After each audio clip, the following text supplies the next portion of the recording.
This essay is called Transsexualism, and it was written by Gloria Steinem in 1977 and later reprinted in her book Outrageous Acts and Everyday Rebellions, 1983.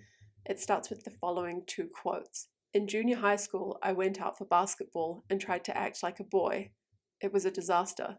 I've been a woman for 3 years now, and life is unbelievably satisfying. Attributed to transsexual female. I had this fantasy of being male as far back as I can remember. The surgery was a miracle. My new girlfriend depends on me to be the strong one. Attributed to transsexual male. The essay starts here. Ever since a tennis-playing ophthalmologist named Richard Raskind had genital surgery, hormone therapy, a change of wardrobe, and became a tennis-playing ophthalmologist named Renee Richards, transsexualism has been a fact in the public consciousness. Unlike Christine Jorgensen, who made the same transsexual journey and wrote a book about it in the 1950s, Renee Richards arrived in the midst of a national wave of feminist activity that is challenging both the justice and the biological basis of sex roles. Unlike Jorgensen, therefore, Richards was and is treated not only as a bizarre exception, an individual choice, but also as an example of sex role change, and thus a frightening instance of what feminism could lead to, or as living proof that feminism isn't necessary.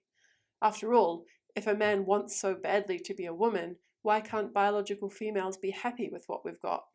Most of all, Richards was greeted with publicity and an amazing amount of acceptance. Though I'm sure she herself suffered from ridicule and public attention, the champions of this transsexual woman were surprising in number and identity. Tennis professionals and sports journalists who had fought tooth and nail against equality for women in tennis, and especially against equal prize money, now agitated for Richards' right to play in women's tournaments. Tennis professionals and sports journalists who had fought tooth and nail against equality for women in tennis, and especially against equal prize money, now agitated for Richards' right to play in women's tournaments. They challenged women players who objected as being anti-civil libertarian, poor sports, or cowards who feared they would lose. The New York Times, where women who specifically request the use of Ms. are still denied it, cheerfully changed not only the name of Renee Richards, as well as those of other transsexuals, but also the gender of every single pronoun in news stories about him. Television and other parts of the media produced a commercial boomlet of articles on transsexualism, even though the first young man who challenged the traditional masculine role by refusing to fight in Vietnam had waited months, sometimes years, for equally sympathetic or explanatory coverage. Finally, every activist woman on any talk show seemed to be challenged with questions about Renee Richards. It was this enormous publicity that first made me suspicious. At a minimum, it was a diversion from the widespread problems of sexual inequality. After all, the estimated 10,000 Americans who view themselves as members of the opposite sex, plus the approximately 3,000 who have undergone transsexual surgery, hardly balance the millions of women who work at home for no pay, outside the home for unequal pay, subsist on welfare, and struggle to support their own children. When I got the inevitable Renee Richards questions, therefore, I simply defended her right to change her own body if she wished, but pointed out that she was an exception that had little to do with the plight of most women. The more I listened to the questions, however, the more I realized something else was going on. For one thing, only male-to-female transsexuals were famous. Though biological women had undergone drastic surgery and hormone changes to become men, and had made that change public, their names were not household words. Jorgensen and Richards had been publicized worldwide, as had James Humphrey Morris, a writer and former British Army officer who became Jan Morris, the best-known example of transsexualism in Britain.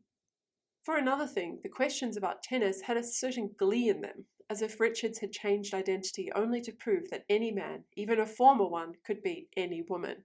When I probed further, I discovered that male-to-female transsexuals were not only used as a handy testimony to the desirability of the traditional female role, but they were also the only sort of sex change many interviewers could accept or imagine. For a man to give up his superior role and become a woman was easy, frightening but no challenge.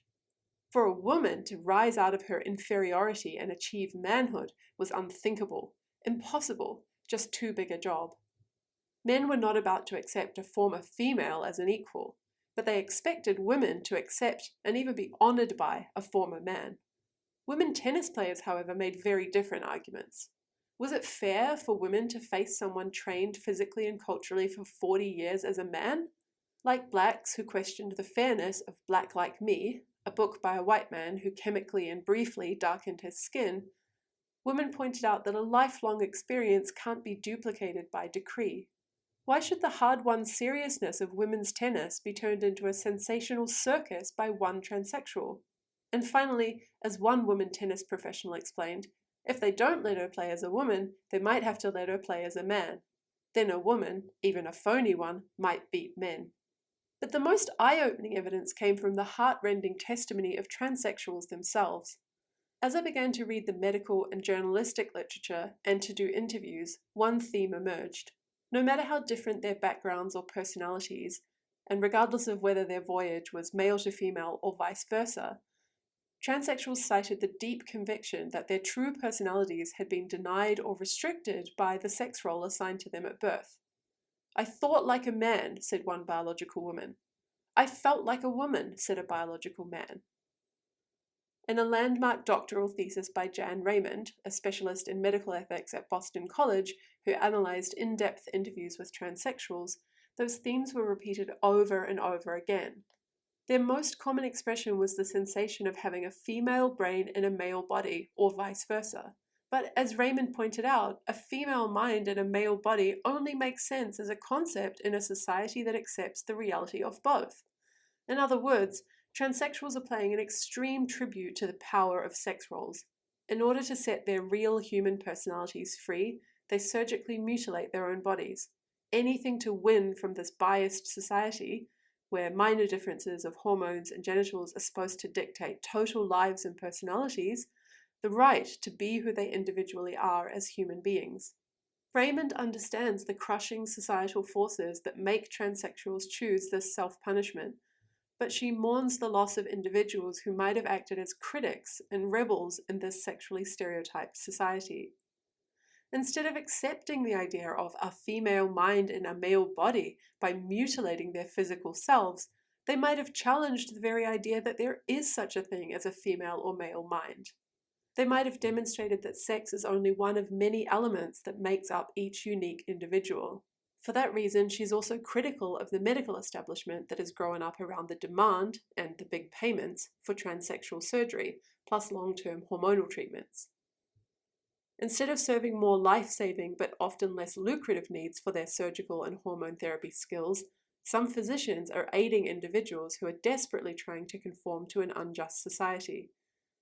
It's a small group of successful physicians she names the transsexual empire.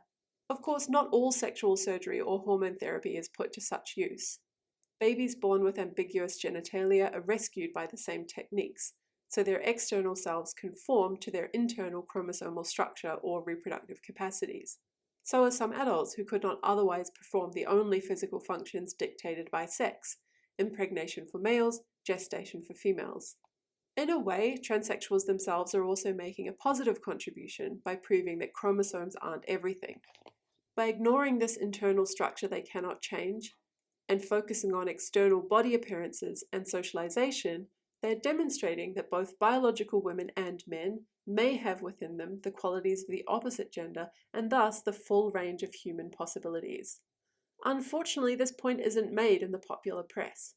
On the contrary, transsexualism is used mostly as a testimony to the importance of sex roles as dictated by a society obsessed with body image, genitals, and masculine or feminine behavior. But the main question is whether some individuals are being forced into self-mutilation by the biases around them, and whether their self-mutilation is then used and publicized to prove that those biases are true. Feminists are right to feel uncomfortable about the need for and the uses of transsexualism. Even while we protect the right of an informed individual to make that decision, and to be identified as he or she wishes, we have to make clear that this is not a long-term feminist goal. The point is to transform society so that a female can go out for basketball, and a male doesn't have to be the strong one. Better to turn anger outward toward changing the world then inward toward mutilating our bodies into conformity. In the meantime, we shouldn't be surprised at the amount of publicity and commercial exploitation conferred on a handful of transsexuals. Sex role traditionalists know a political tribute when they see one. But the question remains, if the shoe doesn't fit, must we change the foot?